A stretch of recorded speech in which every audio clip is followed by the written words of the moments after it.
Welcome to the Connected Leaders Academy virtual conference designed to reshape your vision of transformation. As we navigate the evolving business landscape, our speakers will unveil innovative strategies to manage and initiate change. Prepare to adapt, innovate, and lead, ensuring your role as a catalyst in this transformative era.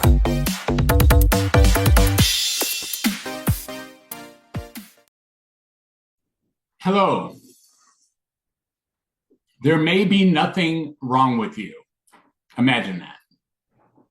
There may be nothing wrong with you. I'm Dr. Fred Moss, and I spent 37 years as a psychiatrist, and my entire job, the job I was trained for, the job that I was credentialed for, the job I was licensed and paid for, was to find out what was wrong with people. And quite unfortunately, I got very good at it.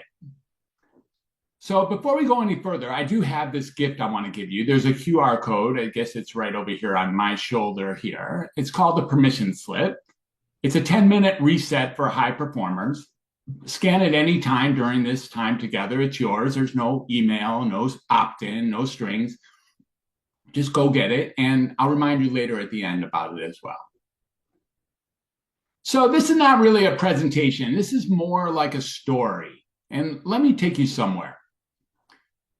Clinton Valley Center, Meadowview 5, the 5th floor of a psychiatric facility in Pontiac, Michigan, 1980. And the elevator opens up on that floor, and I understand immediately what I had eventually agreed to. The windows were gated. The walls held the smell of institutional life, sweat and antiseptic, something underneath both of those. Something older, something that had absorbed decades of human suffering and hadn't been fully aired out since. I was 21 years old. I wasn't a doctor yet. I was a child care worker on a unit full of kids, they called them kids, that the system had decided were broken. And I walked onto that floor with white knuckles, sweat soaking, and then a boy came up to me, and he was quiet. He didn't say anything at first. He just kind of looked at me the way he learned to look at other new people. Like he already knew that I was going to disappoint him. He didn't talk.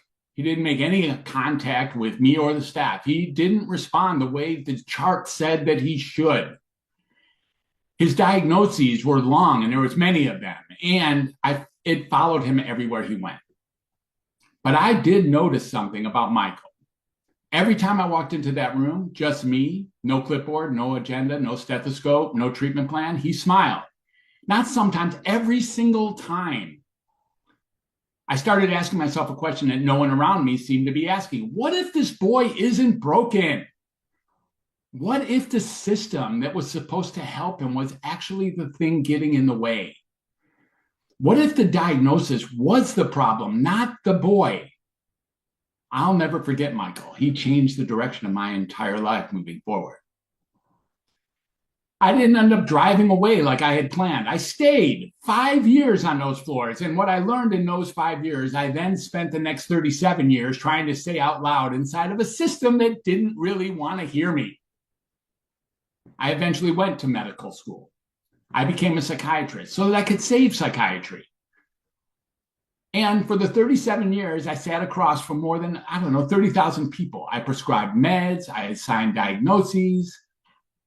I did what the system trained me to do, what the insurance panels expected, what the license board sanctioned, what the pharmaceutical industry funded conferences to recommend. And the longer I did it, the more I noticed something that was really troubling me deeply. People would come in carrying pain, like real pain, the loneliness and grief and the unresolved trauma, the life that wasn't being lived. And they would leave carrying something else called a label, a diagnosis, depression, bipolar, borderline, ADHD, names that were meant to explain the suffering. But here's what I watched happen over time, over 37 years and 30,000 people. The names that were supposed to explain the suffering became the suffering. I started calling this diagnostic adoption. That is the moment a person stops carrying a diagnosis and starts becoming one. Let me show you how this works. A psychiatrist tells a patient, "You're an elephant." Okay, the patient leaves after agreeing with that. They leave the office and start looking for circuses and chains because that's what elephants do. They stop eating what they used to eat. They start moving the way elephants move. They find other elephants to stand next to.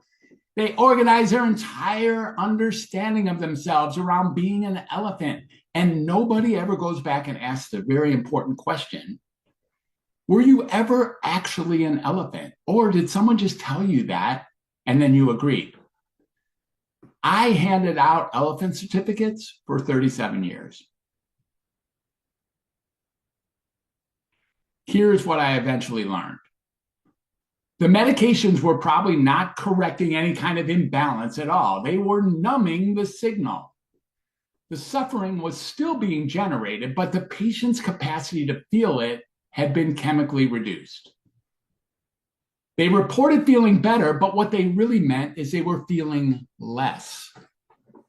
Less is not healed. So today I find myself talking to you leaders, and I want to ask you something right directly.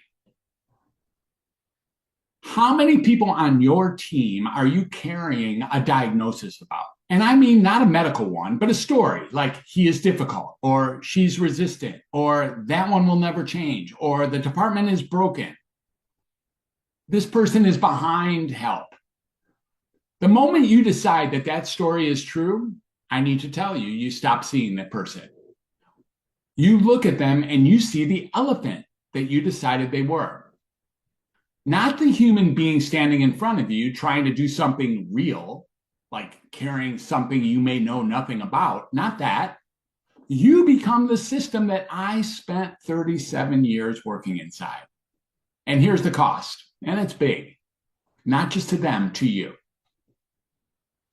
When you stop seeing the person you lead, you stop having access to what they actually have to offer. The best thing in that person, the thing that made you hire them in the first place, the thing that keeps them showing up is now invisible to you because you're looking at an elephant. Leadership that comes from a label isn't really leadership. It's management of a story that you made up.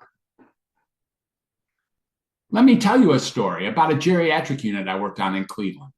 When I arrived there, well, the patients were averaging, 6, 12 medicines per day. They were in wheelchairs. They were agitated and defiant. Many of them seemed so gone that conversation was, not going to happen. The staff moved around them with the, grace of someone who had learned to manage rather than connect. There was also no real warmth on that unit, almost none of what I would recognize of true human contact. I, as a doctor, waited until I understood exactly what was going on, and then I started one patient at a time, one medicine at a time, taking people off of their meds. Each removal was like lifting a layer of gauze from a window. A little more light getting through each time. The eyes, they would brighten. The agitation, it would soften. People who had seemed unreachable would begin to respond when you spoke to them, like amazing. A woman I'll call Mary today had not recognized her daughter, for instance, in some time. Her daughter came to visit the way she always came, still hoping for something, even when, hope had died a while ago. She would sit with her mother and talk, and her mother would look at her with the polite blankness of someone engaging with a stranger. But after the medications began to clear, Mary started actually recognizing her daughter. I don't know what that felt like for her daughter exactly. I can imagine, but I really have imagined this many times. Then there's a man I'll call Bill. He began writing poetry, and then two of my patients on that unit, two elderly people on the dementia ward, emerging from their haze, they began to find each other. And after 6 months, people were playing beach ball volleyball right there in the main dining room. They were winning at Trivial Pursuit against their family, against the staff, against each other. Families were having conversations with grandparents that they thought they had already lost. Sedation, well, it has a cost. Chemical restraint has a cost. The cost is not a side effect, it's the entire effect, applied to the part of a person that makes them the person they are. The medicine isn't in the bottle. It's always been between us. Fast forward, on March 6, 2026, psychiatry as a field fired me on a video call. HR and supervisors showed up in my Zoom room like this, and they told me my contract wouldn't be renewed, effective immediately. They closed me out of the software, the charts, the clinical infrastructure that one way or another I had been operating in the last 37 years. And while I sat in my own house on a video call, 20 minutes, and then the call ended. Here's the most important thing I want to say, the thing this whole talk is really about. What I felt was relief. Not immediately, not uncomplicated, but underneath everything, the lifting of the albatross I had carried so long that I had stopped noticing it was even there. The weight of showing up day after day to a system I had known was wrong. The weight of signing my name to things that I didn't believe. The weight of the gap between what I knew healed people, presence, connection, conversation, human communication, and what the institution required me to do instead. Gone. Effective immediately. I'm 68 years old. I've written prescriptions I have never believed in. I have signed forms that I knew were simply ratifications. I have watched the humanity of my patients get organized into diagnostic categories that had very little to do with who they really were. And now I'm right here. No albatross, no prescription pad, no diagnostic codes, no system to satisfy.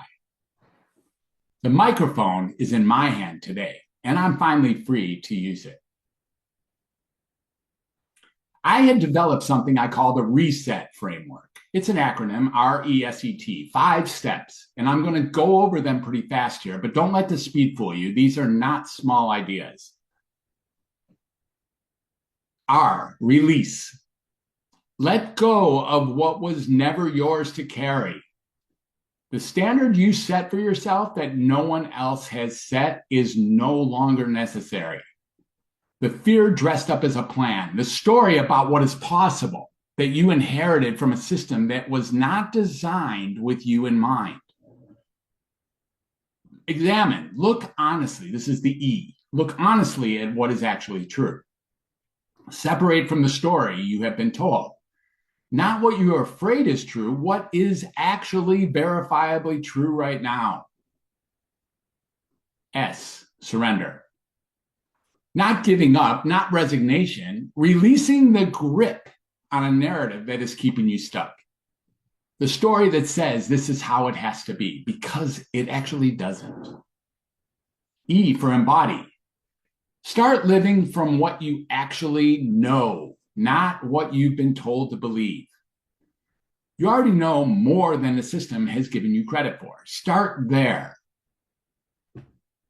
And then T, transform. Here is the part that people really miss. You're not transforming into something new. You're returning to who you were before the world told you something else about yourself. This is not therapy. This is not a wellness program. This is what leadership actually looks like when it comes from a human being instead of from a performance. The people you lead, they're watching, not your strategy. They're watching whether you are actually present or in fact performing presence. They know the difference. They've always known the difference. Recently, I wrote a book. It's a memoir, and it's a psychiatrist's case against the mental health system. It comes out on July 15th. I'm really excited about it. It took a labor of love and lots of hours and time to explore what matters to me. It's the story of what 37 years taught me and what that boy, Michael, on Meadowview 5 taught me first. I also run retreats. I have an event coming up in September outside of Charlotte. It's a place called Sacred Grove. 24 people are going to be there, and we go deep. Not as a seminar, not a workshop, a genuine gathering of people interested in learning how to lead and follow, who are ready to step into carrying what was never theirs to carry. If any of this is leaning towards either of those, the store is open. Now, with respect to the gift, there's this QR code on the page, and you can also find it at fredmossmd.com/permission-slip. And what it is a 10-minute reset for high performers. 5 steps, 2 minutes each. I designed it for people like us, people who have been performing at a high level for a long time and have gotten very good at pushing through. People who are really good at showing up for everyone else and have forgotten what it feels like to show up really for themselves. 10 minutes, no technology, no diagnosis, just you coming back to yourself.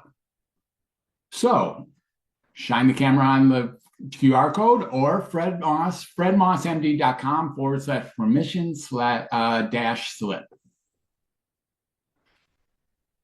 No email is required, no opt-ins. Just go ahead and feel free to get it.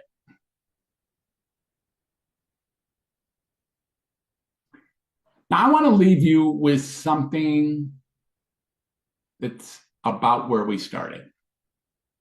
That boy, Michael, on MetaView 5, the one who smiled every time I walked into the room with him, without an agenda and without a diagnosis, he didn't need to be fixed. What he needed was to be seen and heard for who he was and who he wasn't. That's the whole thing. That's the entire argument of my 46 years in the mental health field, 37 as a psychiatrist, 30,000 plus conversations, and then getting fired on a video call. Michael needed to be seen. So do the people that you lead. And so do you. There may be nothing wrong with you. There may never have been. And there may be nothing wrong with the people sitting across from you in your next meeting either. Imagine that. So if something stirred today, come find me. I'm at drfred360.com. Come say hello. Dr. Fred, drfred360.com. It turns out that you're not a problem to be solved. You never were. And neither were they. Thank you.